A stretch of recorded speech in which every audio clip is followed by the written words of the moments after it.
Hello everybody, welcome to the John Show. My name is John, this is my show, and we are back in Morrowind. I want you to go back in time with me. It's 2010, and I get a call from the homie. He says he's playing Morrowind, and he can't find the home where the first Fighters Guild mission takes place. I ask him where he is. He says his house. We'll circle back to that in a few minutes.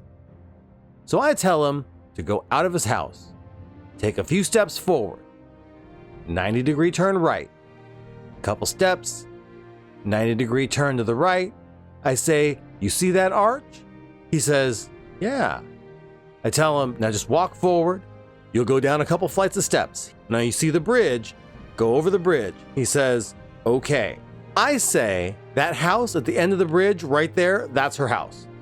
He goes, "Dude, you timed that perfect. Are you playing too?" I told him, "Nah, man, I live in Balmora. I know my way around." I fell in love with Morrowind on the OG Xbox, so I never played with console commands in those early days. And I really do love this game. I love it so much at one time I wanted to write a strategy guide for it. The working title was, "How to Turn Morrowind into Your Own Personal Bitch, a Strategy Guide." But considering the amount of painful it causes YouTube to put bad words into your title, we'll just go with quote-unquote strategy guide. Morrowind is broken. Like, broken. But in my opinion, Morrowind has the best of the Bethesda jank. Without console commands, I was able to take my character from ex-convict to God, with a capital G. So in this limited series, I'm going to show you how to put Morrowind over your knee and treat it like the bad little bitch it is. The ultimate goal? To beat the game the backdoor way. Get your mind out of the gutter. And to accomplish that, we're going to have to do a few things first. This is going to be 1-part character build, 2-part strategy guide, and a whole lot of cheesing the shit out of Bethesda physics. Let's get started. I'm going to play as an orc. I love orcs. Orcs are best because orcs are green and green is best. I don't make the rules. I also like to use lore accurate names because I'm a nerd like that. Fun side note, male orcs have the surname prefix gro, lowercase, and females have the prefix gra, also lowercase. So I'm Grubnuts Grow Muck Muck. Well, not even last night's storm could wake you. I heard them say we've reached Morrowind. I'm sure they'll let us go. You finally arrived, but our records don't show from where. You pick your name before you pick your race. So can you imagine the laugh I had when the character from my first ever playthrough was an orc named Buster Hyman, first of the Hyman clan. Great. I'm sure you'll fit right in. Follow me up to the office and they'll finish your release. Yes, we've been expecting you. You'll have to be recorded before you're officially released. There are a few ways we can do this, and the choice is yours. Now, when you pick your attributes and all that, this is kind of what I'm doing here. I'm not at all concerned with leveling efficiently or maxing out certain stats first. I want level ups fast, so go with make your own class. Go with combat specialization. Fuck magic for now. We're going to get magic up in other ways. You could be doing things to give yourself more magicka, but again, not important. Favorite attributes, strength and agility. You're going to be using these most in the early game, so better to just get these up now than be playing catch up later. Major skills, long blade, swords, athletics. You'll be running everywhere. Security. Lockpicking is a dice roll.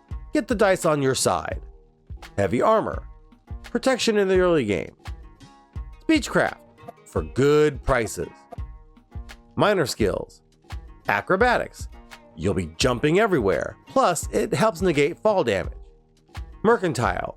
So you can make money. Medium armor. Early game protection. Armorer. Fix yo shit. And then mysticism for your 2 favorite spells. Very good. The letter that preceded you mentioned you were born under a certain sign. And what would that be? While the lady sign is great for normal playthroughs, we want to get around as fast as possible, so we want the steed for plus 25 to speed. Interesting. Now, before I stamp these papers, make sure this information is correct. These choices are designed to help you level fast, not efficient. Quantity over quality. Not to spoil things, but we're gonna break this thing so wide open that the ability to level fast outweighs the need to level effectively, because we can always fix that stuff later. You know, I learned about the limeware platter thing literal days before I started recording the old 3 Pumps episodes. So, take the platter. Continue through to the next. Then, go into the next room and take everything. Like the homie from Get High, I need money. Take everything. Go downstairs, take that shit too. Take that torch, put it in your pocket. Go outside, take everything in that barrel. This ring belongs to Fargoth, a whiny little bossmer that complains about having his things taken from him by some bully guards. Your papers, please. Do the right thing here. Give him back his ring. 1, it's crap. 2, you don't need it. 3, you'll get it back here in a little bit. Doing this also gives you better prices in the store here in daJNX, so it's totally worth it. This guy, Vodunius Nucius, don't talk to him. He'll offer some advice or some shit, and you gotta pay more at the Silt Strider. Yeah, fuck this guy. Sell all your stuff. Keep the package and the note. Don't sell your gold. I did that once. Buy you some nice armor and a good sword. It's not important to get the best armor right now, but get some good stuff. Don't cheap out. Next, go upstairs and talk to this guy, Krisker, of Krisker's Note fame. His quest is to shake down Fargoth over a debt. Krisker wants his money, so we'll take this quest. We're to find Fargoth's hiding spot and take the money he has stashed there. We'll do that, but first, let's go see a friend. Head sort of northwestery, out of town a ways. Follow the trail, you'll see the guardrails. Here we go. Hold on. I'll catch you. Damn. Take his journal, take everything off him. We'll take a look at his scrolls later, but just know that they cause you to jump to your death, so proceed with caution. Now let's turn our attention back to Fargoth. We need to find a place where we can see the town from above. Good thing there's this lighthouse nearby. Go inside, go upstairs. Oh, take this shit too. Any of these books that are really expensive are skill books. Remember that. Come out here, get up on the balcony, and then wait till 11 p.m. You can see some of the characters have little paths they walk around, but we're waiting for one specific little butt nugget. There he is, with the torch. That's Fargoth. Now we just wait for him to go to his hidey hole. There. That's Stump. You find that ring you gave back to him, a lockpick, and 300 gold. Take it all. If you wanted to, you could go back to Krisker and give him the 200 gold Fargoth owed him and keep the ring and the 100 gold. But fuck Krisker, old bully ass. Let's get out of town. Sure, there's other stuff to do, but we don't care about daJNX. Take the Silt Strider to Balmora. Balmora, though in the southeastern part of the map, is the center of it all, baby. This here is the market center of Balmora. We got a trader, an armorer, an outfitter, essentially a general goods store, and a pawnbroker. But this one, Raver, he's a cat man. And since there's wild racism in Morrowind, and Khajiit and Argonians aren't considered equal, well, we just gonna kill Raver. Sorry not sorry, Catman. Your crime has been reported. We better turn ourselves in. Make sure to dump everything you have on you into one of these crates before you go out. You can keep all your clothes on as long as you've paid for them, because they're gonna take any stolen goods. And keep your gold.